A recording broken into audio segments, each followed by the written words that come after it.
আন্তর্জাতিক ফুটবলের একটা ঘটনাবহুল বছর 2024। আর্জেন্টিনার ব্যাক টু ব্যাক কোপার শিরোপা জয় এবং এছাড়াও বেশ কিছু রেকর্ডও রয়েছে আন্তর্জাতিক ফুটবলে। তেমনি সৌদি আরবও বিশেষভাবে স্মরণ করবে 2024-কে। সময়ের পালা বদলে হারিয়ে যাচ্ছে আরও একটি বছর। নতুনকে বরণ করে নিতে প্রস্তুতি নিচ্ছে গোটা বিশ্ব। 2024 সালে বিশ্ব ফুটবলেও ঘটে গিয়েছে মনে দাগ কাটার মতো অনেক ঘটনা। চলতি বছরে অনেক দল ছাড়িয়ে গেছে নিজেদের, আলো কেড়েছেন অনেক তরুণ ফুটবলার, বেজেছে বিদায়ের সুরও।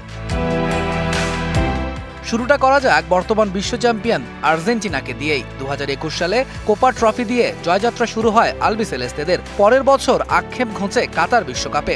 জয়যাত্রাটা অব্যাহত ছিল এবছরও। কোপা আমেরিকায় পুরো টুর্নামেন্টে আনবিটেন থেকে তারা সর্বোচ্চ 16তম বারের মতো জিতে নিয়েছে লাতিন আমেরিকার শ্রেষ্ঠত্ব।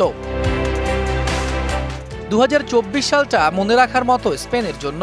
জার্মানিতে আয়োজিত ইউরোতে ইংল্যান্ডকে হারিয়ে সর্বোচ্চ 4র্থবারের মতো শিরোপা জেতে স্প্যানিশরা। Lamine Yamal, Dani Olmo, Nico উইলিয়ামসরা কারে পুরো বিশ্ব ফুটবলের আলো। ইউরোর পাশাপাশি অলিম্পিক্সেও বাজিমাত করে স্পেন। রুদ্ধশ্বাস ম্যাচে ফ্রান্সকে 5-3 গোলে হারিয়ে সোনা জেতে তারা।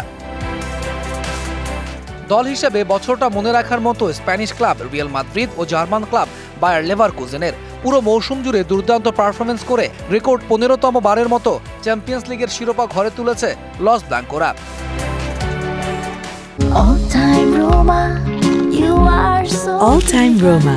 Taste it, love it. ভোলার মতো নয় বায়ার লেভারকুজেনের ম্যাজিক্যাল রানের কথা। জাভি আলোনসোর হাত ধরে টানা 34 ম্যাচে অপরাজিত থেকে প্রথমবারের মতো তারা জিতে নেয় বুন্ডেসলিগা। শুধু তাই নয়, জিতে নেয় জার্মান কাপ ও সুপার কাপও। ব্যালন ডি'অরও পার করেছে নাটকীয় একটা বছর। এবছর ব্যালন ডি'অর জিতেছেন ভিনিসিয়াস, এমন খবর প্রায় নিশ্চিতই করে ফেলেছিল ইউরোপিয়ান গণমাধ্যমগুলো। তবে সবাইকে অবাক করে ভিনি ও বেলিংহামকে পেছনে ফেলে ব্যালন ডি'অর জিতে নেন ম্যান সিটির স্প্যানিশ ডিফেন্ডার রদ্রি। অবশ্য ব্যালন ডি'অর জিততে না পারলেও ফিফার চোখে সেরাদের সেরা হয়েছেন ভিনিসিয়াস জুনিয়র। জিতে নিয়েছেন ফিফা দ্য বেস্ট অ্যাওয়ার্ড। রিয়ালের স্প্যানিশ কাপ, লা লিগা ও চ্যাম্পিয়ন্স লিগ জয়ে গুরুত্বপূর্ণ অবদান ছিল এই ব্রাজিলিয়ান তারকার। ইউরোপিয়ান ফুটবল থেকে দূরে সরে গেলেও যে এখনো ফুরিয়ে যাননি তার জানান আবারও দিয়েছেন ক্রিস্টিয়ানো রোনালদো। প্রথম পুরুষ ফুটবলার হিসেবে আন্তর্জাতিক মঞ্চে পেরিয়েছেন 900 গোলের গণ্ডি। বর্তমানে ক্লাব ও দেশ মিলিয়ে তার গোল সংখ্যা 916। চলতি বছর আন্তর্জাতিক ফুটবল থেকে সবচেয়ে বেশি তারকা হারিয়েছে জার্মানি। দেশের জার্সি তুলে রাখার ঘোষণা দিয়েছেন Gundogan, Toni Kroos, Thomas Muller এবং ম্যানুয়েল নয়ার।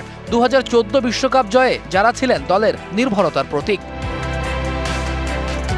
এবছরটা মনে রাখবে এশিয়ার ফুটবলও। জাপান কোরিয়া বিশ্বকাপের পর 2022 সালে বিশ্বকাপ আয়োজন করে কাতার। আর তৃতীয় দেশ হিসেবে ফুটবলের এই মহাযজ্ঞ আয়োজনের সুযোগ পেয়েছে সৌদি আরব। 2034 সালে তারা বিশ্বকাপ আয়োজন করবে। তবে খবরটা নিশ্চিত হয়েছে এবছরই। তৌহিদুল ইসলাম, ডিবিসি নিউজ ডেস্ক।